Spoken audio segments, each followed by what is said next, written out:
শিক্ষকের হাতে হাত করে লাগান, শিক্ষকের কোমর টেনে হেঁচড়ে কারাগারে নিয়ে যান। এই হচ্ছেন আপনারা বৈষম্য বিরোধী আন্দোলনের ফসল। এই জন্য কি দেশের ছেলেরা রক্ত দিয়েছে, সিলেক্টরা মুগ্ধরা কি এই জন্য রক্ত দিয়েছে। তার বেশি কথা বলবো না। আজকে প্রশাসনকে বলবো, বেয়াদবির চরম সীমানা অতিক্রম করেছেন। আর যদি কোনো শিক্ষকের গায়ে হাত দেওয়া হয়, আর যদি কোনো শিক্ষক কোমরে ধরে টেনে আশ্রয় করা হয়, আমরা জীবন দেবো, রক্ত দেবো। এদেশকে আমরা এই দাবিদারদের হাত থেকে মুক্ত করে ছাড়বো ইনশাল্লাহ। তাই সবাইকে সঠিক দায়িত্ব পালন করার জন্য প্রশাসনের প্রতি আমাদের কোনো ক্ষোভ নাই, কোনো কষ্ট নাই।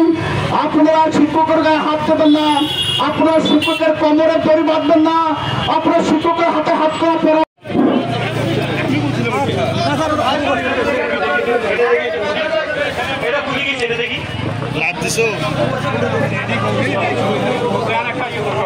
আপনারা রাস্তা ফাঁকা রেখে দাঁড়ায় যান, সারিবদ্ধ ভাবে দাঁড়ায় যান।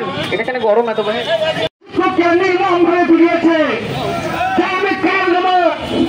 আমরা এই প্রশাসনের ভাবে দৃষ্টি আকর্ষণ করছি।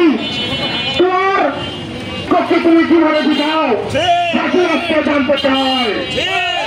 আজকে আমাদেরকে চাপিয়ে দিয়ে আমাদের উপরে রিস্কি মিলা চালিয়েছে। স্বাধীনতার পর থেকে আমাদের ইন্টারভিক্ষ শিক্ষক, কলেজ শিক্ষক সকলে বঞ্চিত হয়ে আমাদের দাবির প্রতি এদেশের সাধারণ মানুষ, শিক্ষক সমাজ, ছাত্র, কুটির নজর সকলে একত্রতা প্রকাশ করুন। এই প্রশাসনকে আমি ঘৃণা জানাই। আমি বিজ্ঞান প্রশাসনের ওই ভাইকে যে নির্মম ভাবে আমার শিক্ষককে পিটিয়েছে।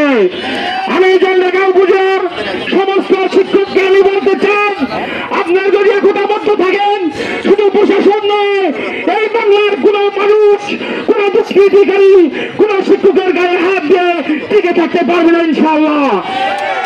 আমি আবারও বলতে চাই, শুধু ঢাকা প্রেস ক্লাবে নয়, এই জলঢাকার মাটিতেও যদি কোন শিক্ষককে অন্যায়ভাবে হামলা করা হয়, আপনারা সবাই একতাবদ্ধ থেকে তাদের দাঁত ভাঙা জবাব দিবেন।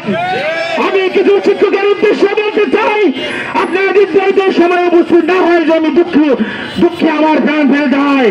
আপনারা কেন আমাদের সাথে একতাবদ্ধ হয়ে চাপিয়ে না পড়েন। আমরা সকলে আমাদের ন্যায্য দাবির বিষয়ে শুধু প্রেস ক্লাব নয়, বাংলাদেশে কোন কোন শিক্ষায় যেতে হয় আমরা সবাই একতাবদ্ধ থাকবো ইনশাআল্লাহ। আমি সকল শিক্ষকের মঙ্গল কামনা করে আমি আমাদের 20% বাড়ি ভাড়া এবং আমাদের 75% উৎসব ভাতা মেনার দাবিতে আমি আমার বক্তব্য এখানে শেষ করলাম। আল্লাহ হাফেজ। বাংলাদেশ জিন্দাবাদ, শিক্ষক সমাজ জিন্দাবাদ। ধন্যবাদ মোস্তাফিজুর রহমান ভাইকে।